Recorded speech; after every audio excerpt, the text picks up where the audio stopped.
Now, in a minute, I am going to be talking to Dan Mulhall, the Irish ambassador to the United States, the Waterford man with great Waterford connections. He's going to be talking to us exclusively in WLR, on WLR, because of his connections here. He decided to do that, and he is going to, the interview we're going to be playing now in a few minutes. Number of texts. Damien, I'm in the age bracket to stay at home. The problem is my dog. He's used to his daily walk, and now he's driving me crazy to go out. He will not walk with anyone else. He needs exercise.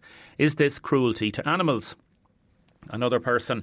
My partner works in a pet shop with little or no PPE supplied. My partner still has to reach targets. It's a crazy situation. On Sunday, for example, a lady went in to the shop to buy goldfish, and people are still bringing children in.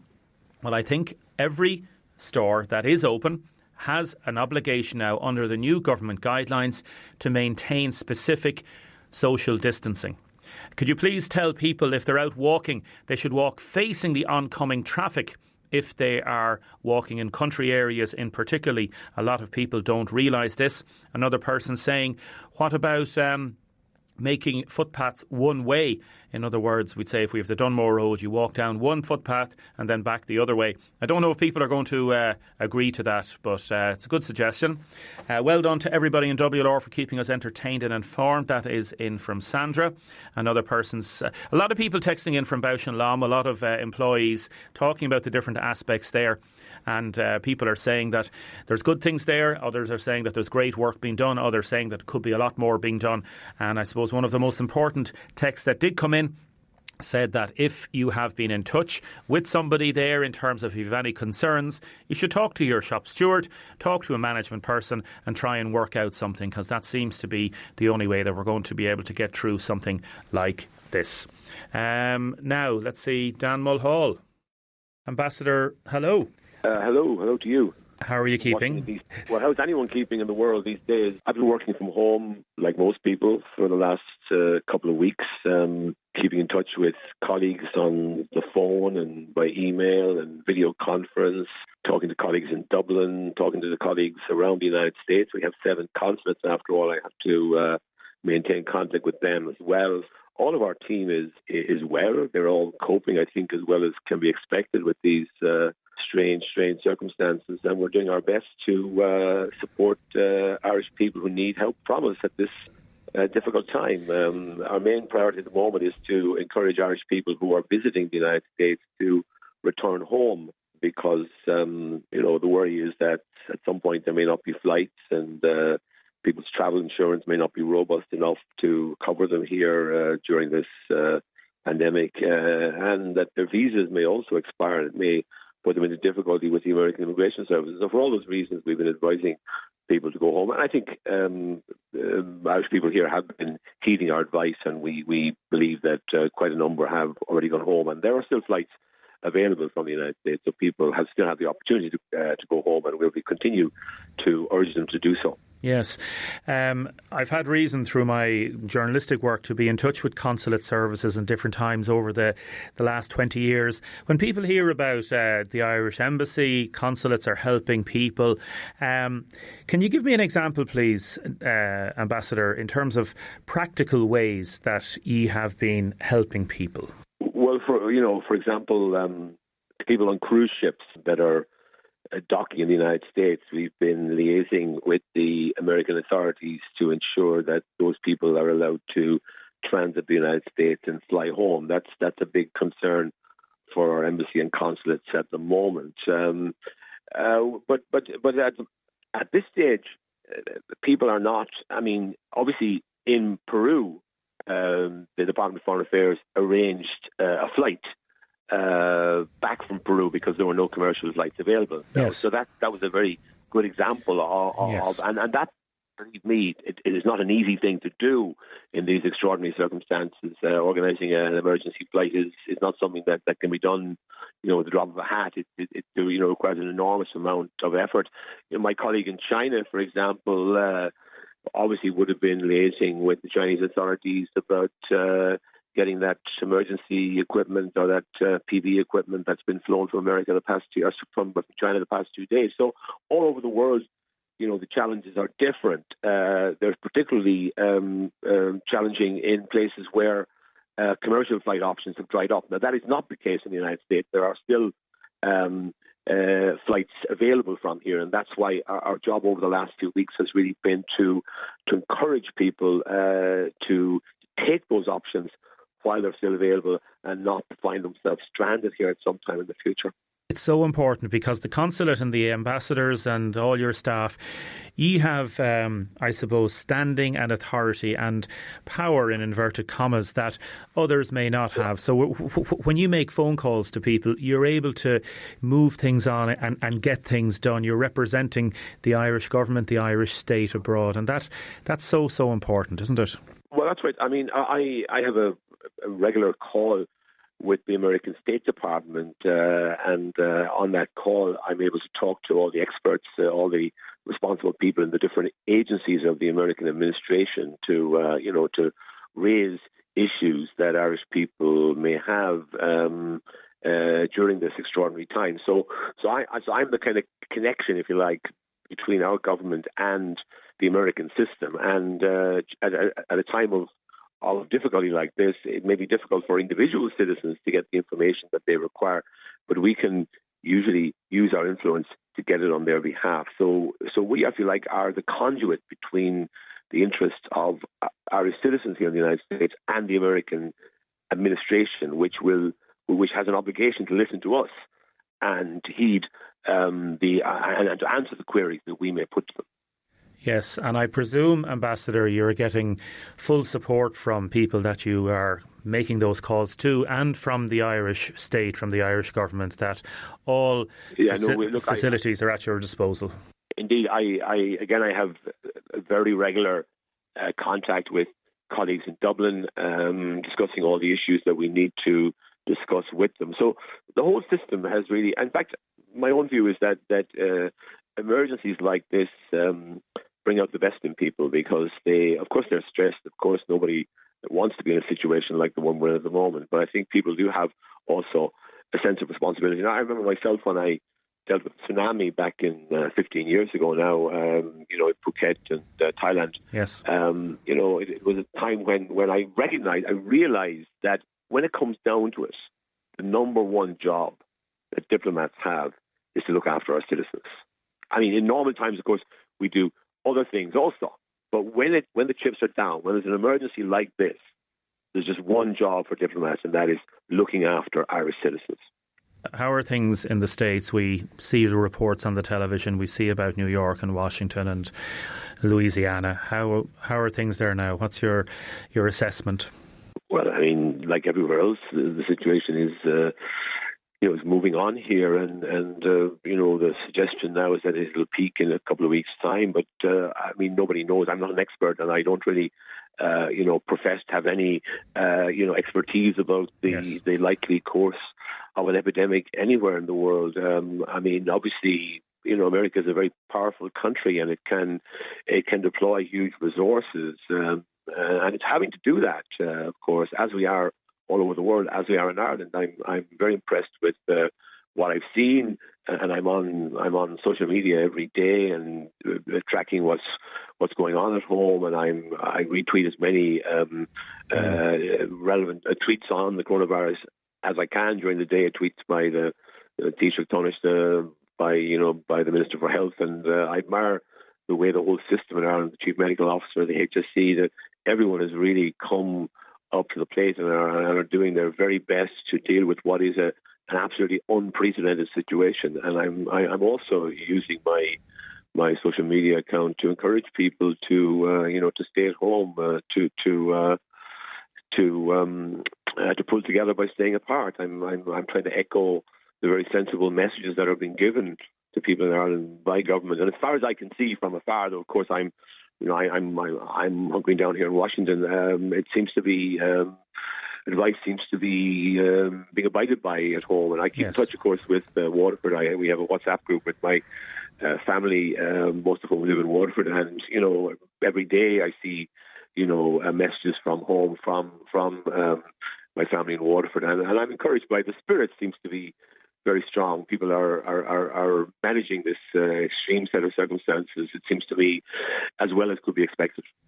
Better, in fact, in many ways. Yes, I'll ask you about hope and advice in a minute. But firstly, on a personal level, how are you doing and how are you managing to get through this? Like, I know poetry, for example, is very important in your life, and you're quite fit as well. So I presume you're doing regular exercise and working that into your routine. Exercise. Yeah, I mean, look, my wife and I, Greta and I, have been at the residence now for 2 weeks. We haven't, apart from for walks in the area, and it's a quiet enough area these days, so you can walk safely here and not be too close to anybody. We have the garden. We walk around the garden. One of the things I found is that I wouldn't be a very acute observer of gardens or nature, but this last couple of weeks I've really been enjoying every little flower in the garden. Seems like a wonder of nature, and I'm really. So we're managing very well. We have a nice house to live in. We have a nice garden, and we keep in touch with colleagues and friends on the telephone. And my wife has got a network of people around the world. She talks on social media most days. So look, I mean, we never expected to have to deal with a situation like this, But and I suppose, like any couple, Ambassador, you're a normal couple as well. You have your stresses and strains as well. I presume you have different rooms to go into. Obviously, what I've done is I've one of the spare bedrooms here I've turned into an office, so I go over there every morning. Yes. And I turn on my computer, and it's as if I'm in the office. I mean, I'm not. I don't sit around, the lounge room every day. I'm actually over in an environment that looks and feels like an office. So I'm working there most of the day. I come back for lunch, and then in the evening I come back and we spend the evening, reading and watching television and so forth. Like I suppose, like everyone else in the world. But we're in touch with family quite a lot. Our children both live in Scotland and in London, and we speak to them and our grandchildren every day. So look, we're no different from any other couple in the world at the moment. Really, we're locked down here. We'll be here for another number of weeks. I mean, the president announced yesterday that the restrictions would remain in place until the 27th of April. And that means that we're going to be here for another 4 weeks, and that's fine. I wouldn't wish it on my worst enemy, but I recognise the need to do it, and therefore we will do it. And I enjoy reading and writing. I do a daily poem on Twitter that I put out there, and I'm trying at the moment to tweet poems that have got a kind of a, shall we say, an uplifting theme to them, because I want to give people a sense of hope and to maybe give them a little thought for the day. That's I've been doing that for years now. I'm still doing it, but I noticed I definitely switched to looking for more optimistic and positive poems to tweet. Yeah, we spoke to the Director of Poetry Ireland last week, and it's one of the things we've been focusing on the programme here as well, the power of poetry, and that messages that the written word, when they are told in a concise, deep and yet simple way, it can be so important and so touching. In terms of advice, or I suppose a message of hope to people here, what would you have to say, Ambassador? Well, I think that what I see is the world and all of its energies and resources and intelligence is being galvanized at the moment all over the place to try and find treatments, vaccinations, and to try and manage this unprecedented situation. So I suppose the hope I have is that all of our resources, all the resources of every country that I'm familiar with, have been fully mobilized. And, the Americans, for example, this week, passed a $2 trillion, or last week passed a $2 trillion package, and they say there may be more. So I am encouraged by the fact that everyone now is taking this thing deadly seriously. Every country is taking action. Obviously, some countries are better equipped to do so than others.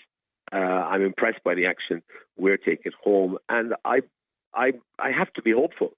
We all have to be hopeful. I think that determined, decisive action and the creativity and innovation of human beings will, in the coming weeks and months, find a way of dealing with this terrible virus and of pushing it back so that normal life can return to our country and to Waterford.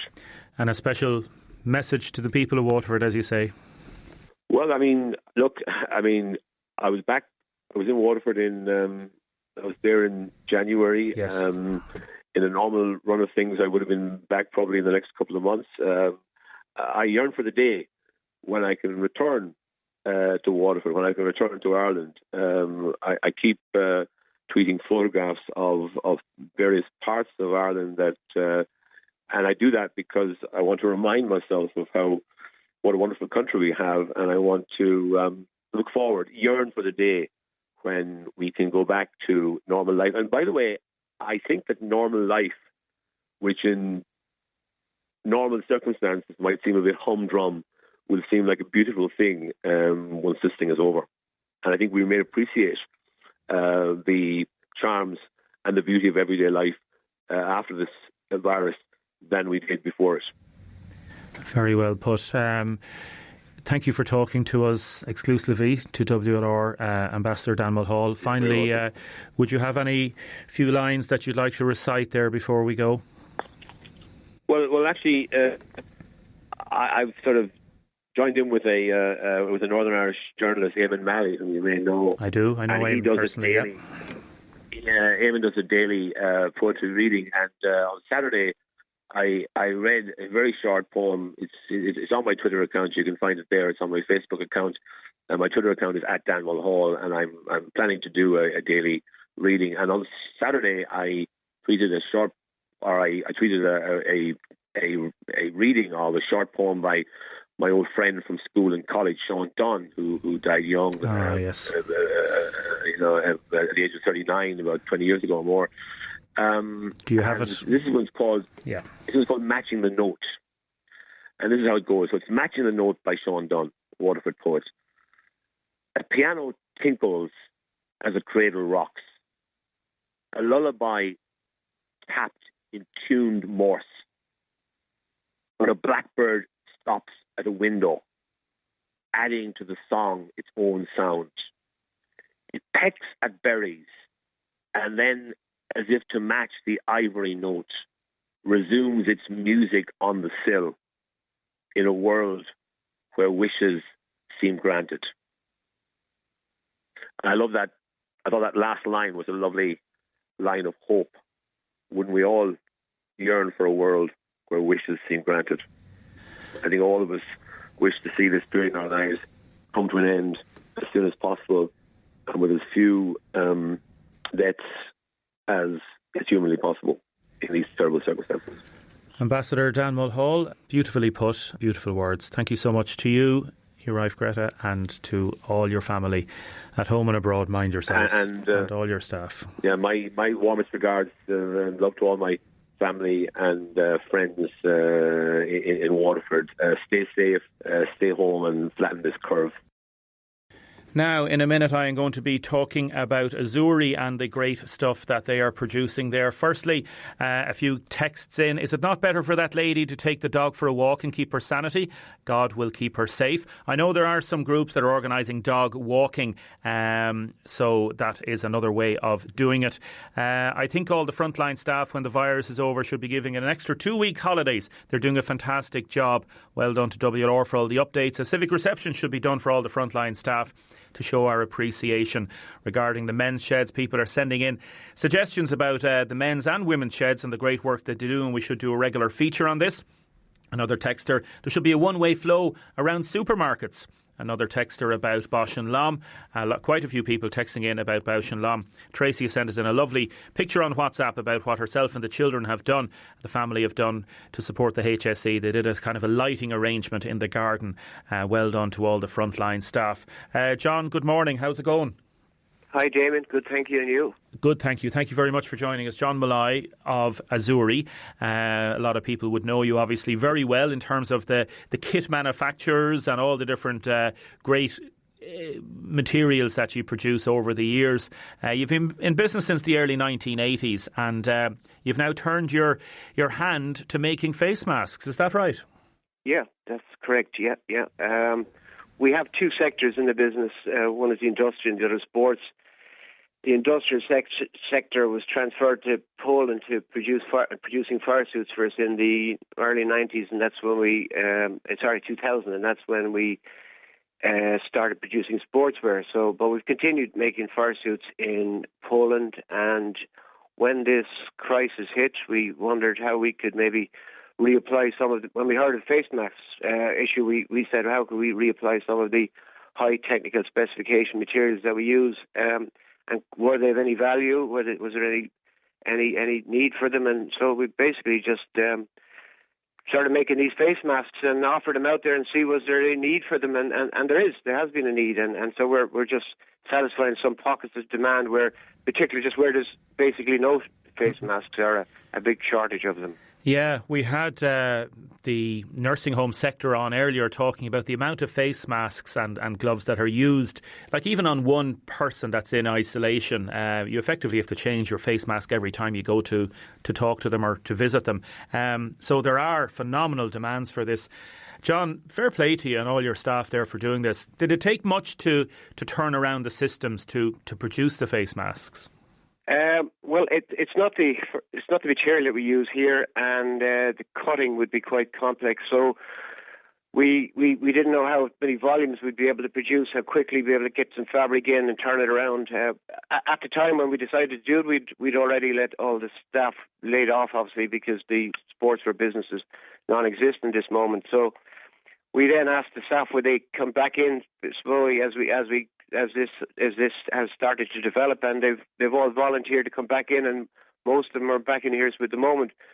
Cutting the products is very, very slow and complex because it's a complex material, and we've acquired the assistance of two other local companies who have been great helping us in tooling and machining and actually cutting for us. That's Ray Sheridan of Sheridan Signs and Niall Griffin of Metalman Engineering. So it's a bit of a community effort. So it's not just our staff, it's some other local companies supporting us also in the process. Yeah, and I know your sportswear side, you're offering free polo shirts and such products to hospital staff, and your wife Miriam and children committed working and all the different staff that are there. There's a lot in the local papers about what you're doing as well. I can't say enough well done to you, John. Fair play to you and to everybody there. And it really is a great sign of how a company can say, let's do this for the community. And some people are texting in already to say it's just fabulous the work you're doing, and asking all local GA and soccer clubs to support Azzurri when things get back up and running again. Fair play to you. And will you have to keep it going? Will you be able to keep it going for the next few weeks, do you think? Well, we because it's a washable, reusable face guard. That's you mentioned earlier that every time there's a contact in the hospital, they're disposing of the face mask, and we're not offering or proposing it for in that critical situation, as obviously it's a far more complex piece of material, and it can be washed, and once it's washed at 60 degrees it can be reused daily, and that's the key. So we're not offering it as an alternative to available masks. If it's there, we're only offering it as a solution where there's no masks. But in saying that, the material provides significant viral protection. The actual material is certified to standards, the same standards as used for to measure determine the resistance to wet bacterial penetration as used in drapes and gowns and clean room suits. So it's a people may know it as a brand. It's a Gore-Tex based fabric. So our first challenge was to supply the material and see if we had sufficient. The next was cutting it, and the next was sewing it. We've been delighted because we've realised that we are fulfilling a need. We've supplied places like Waterford Hospice, the hospital cancer ward, Dungarvan Community Hospital, Havenwood Residential Home, Mooncoin Residential Home, and such places. The list is going on. So we found that it's incredible the number of places that are without masks, and so we're delighted to be able to serve these needs. John, our plan is to continue for this week at it, and if the demand and the need is still there, we'll review how we gear up with the support of the other local companies, how we can continue to meet this need as the situation develops. But hopefully, please God, there will be a supply of PP available to everybody, as we've seen with the Aer Lingus effort this week and that. So, but we don't know, but we'll be on standby, and whatever is needed, we'll be here to try and assist. John, to you and all your staff and your family, take care and well done. Thank you very much, Damien. Thank you very much. John Mulhall there. Thanks very much, John. God bless. John Mulhall there from Azzurri, a real example of people putting their shoulder to the wheel.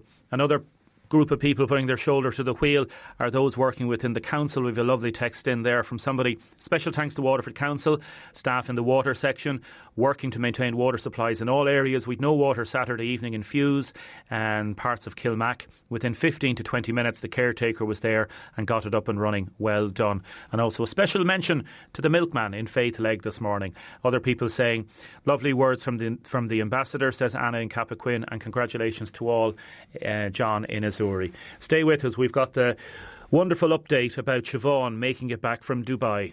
Now keep your texts and comments coming in 083 33 975. You can call 051 846 123. Joan phoned in to say, what a waste of social welfare time. 15,000 people sending in applications for COVID payments that they weren't entitled to. People on the dole chancing their arm looking for more money. Some who've never worked a day in their life.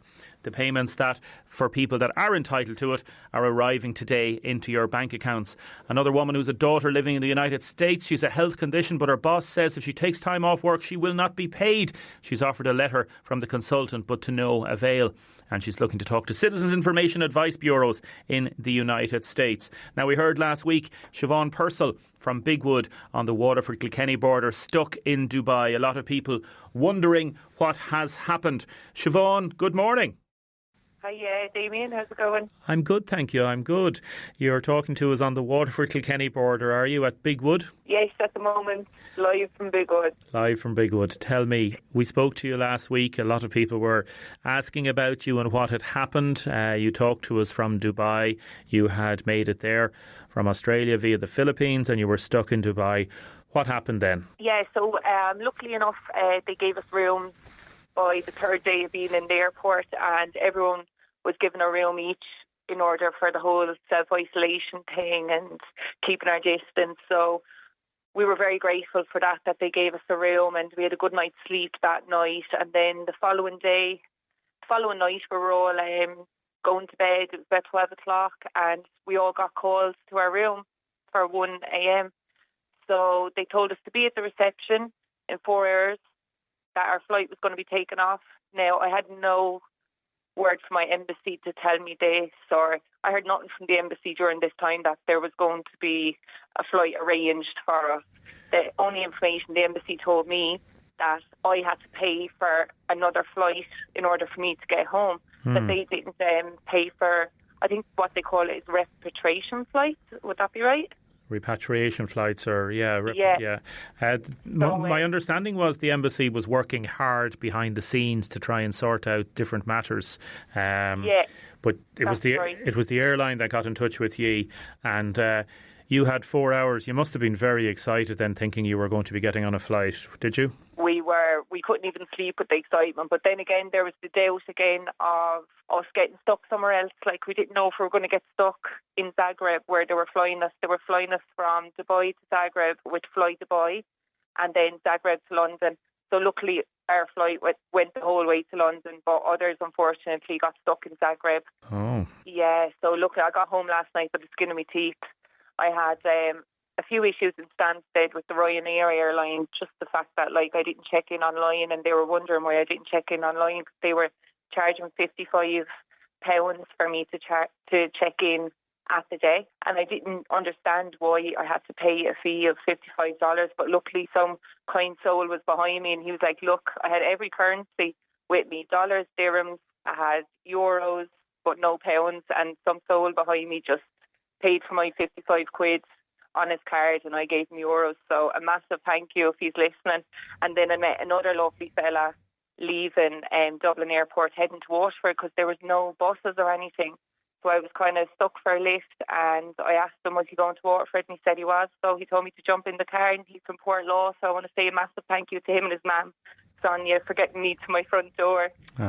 If I've learned that from this lesson, it's definitely that there's still good things in this world. Like, there's still good people out there, even though the crisis that we're in. And I've just learned to be patient and wait, sit things out, and just see what will come. There are good people there, as you say, and to get back via London, when that plane took off from Dubai, you must have your heart must have leapt in the sense of, this is it, I'm on the way home now. This is it, yeah. I was delighted to just even get to London and be more familiar, even just to be on that side of the world again. Everyone was in high spirits, and there was a massive clap down then when we all landed in London. We wouldn't be the type of people to leave roars out now when we're landing, but this was different circumstances, so we're absolutely thrilled to just get back. Fair play to Emirates and the British Embassy for getting us back. I mean, the liaison between the two of them was fantastic. They got us back, and we didn't have to pay a fortune to get us back. And tell That's me, what we were all worried about. Yeah, tell me about that moment where, who was the person from Portlaw that gave you the lift? Her name's Sonia. Sonia. And her son, yeah. Oh, tell us. They're from the town of Portlaw. And tell us about that moment where you were dropped off at your front driveway at the front door. Oh, well, I was walking into the house, and I couldn't believe it. I couldn't even believe waking up here this morning, to be honest. It's pretty quiet here now. I mean, I'm the only one in the house. Everyone is just self-isolating and keeping their distance. You know, so what can you do in a couple of weeks? It'll all be over, and we'll be hopefully able to live our lives again. And were you able to hug your mammy? No, not yet, I'm afraid. No. Well, a couple of them came to visit me this morning, so that was all. Well, it was just even good to just be around them and see them. So, yeah, I know that day is away. That day will come now, and I'll get to hug my mother. Just fabulous to be home. So you have to, as you say, self-isolate, and will you be able to do that in the house? Is that all sorted? Yeah, I couldn't be happier, to be honest. It's all I wanted at my own space. I've got people dropping me over food and people calling to the door. That's as far as they call. Don't come in. Yeah, the line is breaking up a little bit. Line is breaking up a little bit there again. But so listen, Siobhan, I know you wanted to just say thanks to everybody for all the good wishes, and well done. Welcome, everyone. Welcome home. Yeah, everyone that's been in contact for reaching out, all their kind wishes. I can't thank them enough. Siobhan, to you and all your family, mind yourselves, take care, and we'll talk to you again, okay? And the same to you, Damien. Take care. Thanks for reaching out. You're very welcome, Siobhan. Mind yourself. Some texts coming in. Lovely to hear Siobhan is back and all safe and well. Sean Dower has texted in saying, well done to John Mulhall and all the team in Azzurri.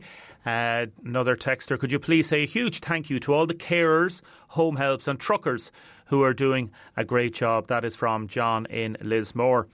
Damien, regarding social welfare and COVID-19 payments, I know a guy who has been doing Nixers for quite a number of years and also signing on. Now the Nixers have dried up. What is he going to do? Another caller say that not all payments are in their accounts. Her son and daughter-in-law were out of work 3 weeks now and haven't received a payment. She believes the payments will not be backdated. If you have any issues with payments, please text or call us 083 3333 975. Now in a minute I am going to be talking to Jennifer Kavanagh about the Seanad elections and legislation. Firstly, the funniest text I've ever seen since I started here nearly a year and a half ago. May phoned in to say she's very upset. She went to bed without me last night. She listens at 12 o'clock every night. Just to let people know that the repeat of this show has now been brought forward to 10 o'clock, not 12 o'clock. So I don't know May. I've never met May, and thank you for your text, May. Jennifer, good morning. Good morning. There you go now, huh? Exactly. It's the little bits of routine that's getting knocked out for everyone that have more of an impact. Yes, you are a WIT law lecturer. Just briefly, firstly, the exam system has changed now, obviously, in WIT. I've just seen that announced this morning or yesterday, isn't it? Yeah, it's basically the distancing rules that everyone has to follow, that we can't have the normal groups of students in exam halls, so we're just moving to online. the students are really anxious anyway about how the whole thing is impacting on their studies. So we're going to find something that will work for them, that will still be, the proper way of assessing them, but without getting them into an exam hall. So for the students that are freaking out, they are our primary concern at the moment. So we're all thinking about them and trying to do the best for them. Very much so, because there'll be some students that will work very well online, work at home. Others that may have children in their house, there may be mature students, and just might find it very difficult. So you have to try and make allowances for different people, don't you? Oh, yeah. So, I mean, if you're trying to put a student, say, into something like an exam setting for 2 hours, we realise there could be brothers and sisters fighting, trying to get to the computer, or people themselves might be sick, or people close to them might be unwell. So we're keeping all of that in our minds when we're planning all this. Yes. Now, the Seanad elections, how important, just to explain to people how important the Seanad elections are, even though a lot of people, they know it might be going on in the background, but it really doesn't concern them whatsoever. Why are these important elections? Well, our Parliament is in two parts. We have the Dáil and we have the Seanad. At the moment, we have no Seanad. So the Dáil can say what it wants, but nothing can be passed the normal way of legislation if there's no Seanad. So it's really important that we get the Seanad filled with the elected representatives, so we can get all the legislation that we need going forward then passed. And the counting for the Seanad is going on at the minute. We heard that Joe Conway from Waterford didn't get elected. There are other groups then, the educational group, that would be people that would have been former, I suppose, graduates of the national universities in Ireland. They are going to be counted this week. What's going to happen, Jennifer? What can happen? What needs to happen? Well, you're right in saying that the people for the university panels they're going to start counting them now soon. It's either today or tomorrow. So what they're counting at the moment in Dublin Castle is the admin panel, the agri panel, culture one, as you've already said, which Joe Conway was just eliminated from, the industrial and commercial, and the labour panel. And they are the ones that are voted on by the TDs and by the councillors. So they're the ones that, the average person doesn't get a vote for. So the Trinity panel and the NUI, which is like UCC, UCD, they have 3 seats each, and they are voted on by the graduates of those places. And then the last crowd to go in will be the Taoiseach's 11, and they are the only ones that get appointed. So the average person doesn't get to vote for them, which is a problem. And a lot of people don't like the Seanad because of that, and that's a pretty, well-founded criticism. So they will go through all those different panels, and then once those people are elected, then the Seanad will be up and running. OK. And what about the impasse then that may well occur? Well, the only real impasse that we have at the moment is with the formation of the government. So down in the Dáil, between Fine Gael, Fianna Fáil, Sinn Féin, Labour and the people that we voted in February, they still have to sort out if they're going to go for a national government or a number of parties going to form together to make a kind of a minority confident supply government, or if they're all just going to get on with each other while this virus is in progress. And hopefully once we come out of the other end of it, just say, look, we did this for a national emergency, let's go back and have a general election and sort this out now properly. So that's where the impasse is. They need to get the people into the Seanad to get the legislation running through, but nobody can be nominated as Taoiseach yet because they literally haven't sorted out who's hanging out with each other for the medium to long term to form the government down in the Dáil. But the Seanad will be able to be put together. It's just getting the person to be Taoiseach, for them to nominate the 11 to go in. They're the other little bits that still need to fall in Leinster House at the moment. How quickly does that need to happen? Well, we'll know, I would say by the end of the week, we will know all the elected senators that are there. So I would say by Friday, they would want to start getting their skates on to sort themselves out in the Dáil to get a Taoiseach nominated and move on then from there. OK. Jennifer, thanks for talking to us. Mind yourself and your family, OK? Thanks. I really appreciate it. Jennifer Kavanagh, WAT Law Lecturer. Now, a lot of people texting in about the Bosch and Lom situation. A woman has phoned in to say well done to the company for putting measures in place to protect the employees. She's very comfortable working there at what they've done. She says some people complain about everything and never will be happy. Whereas another texter is saying, regarding Bosch and Lom, I'm an employee there for 20 years. I'm not giving out just for the sake of it, but the measures in place are not working. Went into work yesterday. Social distancing is impossible in the locker room and the gown up area. Went onto the factory floor. There weren't enough wipes or clean spray or alcohol spray. Some things had to be shared around. It's just not good enough. Another person texted in, listening to the issues regarding Bosch and Lom, I understand some people are genuinely concerned about social distancing arrangements on the floor, but these are some people that stand around and do some talking. If you challenge them, you have to basically work it out. We're all adults and we expect to be vigilant at all times, and we shouldn't have management having to lead us around on this. And others saying that more needs to be done. So keep your texts and comments coming in. I'll come back to this matter tomorrow. Can you please give a big thank you to our bin men and others in these tough times, says this person. Our plant hire outlet's an essential service, says another texter. There are some plant hire firms in Waterford City, County Dungarvan that are open and that people are in and out. My understanding is, as you see, from plumbing and other different matters, there are some firms that are allowed to stay open, but they have to put in place the very specific social distancing. Damien, delighted to have you on earlier in the night. Have been looking for this for years, says Orla. Again, as I said, the programme is now repeated at 10 o'clock at night as opposed to 12. Damien, please don't forget about everybody that's working in delis and in the petrol stations. They are so important for everybody. Would you please wish a happy 4th birthday to our lovely grandson Finn Dowling that we haven't seen for weeks. That's from Grandad Peter and Nanny Eileen. Eileen or Aileen. Yes, happy birthday to little Finn. Now I'm going to play a special request for everybody that is cocooning at the present. Anybody who's over 70. We're going to be doing some interviews with people that are over 70 tomorrow. Playing a lot of those. We're also going to be dealing a lot with childcare and childcare facilities and how they are working out. Finally, a nurse has texted in. She's wondering if there's any old hospital scrubs, medium or large, that people don't want to use anymore. Please contact the reception here at 872248. The hospital have told this particular outlet that this woman works in, have told them that they need to buy their own. So anybody got some old hospital scrubs, please let us know. So this is especially for everybody that is over the age of 70 that is cocooning. We're with you through this. Take care. Thank you, Julie, for producing. Thanks to everybody in WLR for continuing to do a great job. We'll talk to you tomorrow.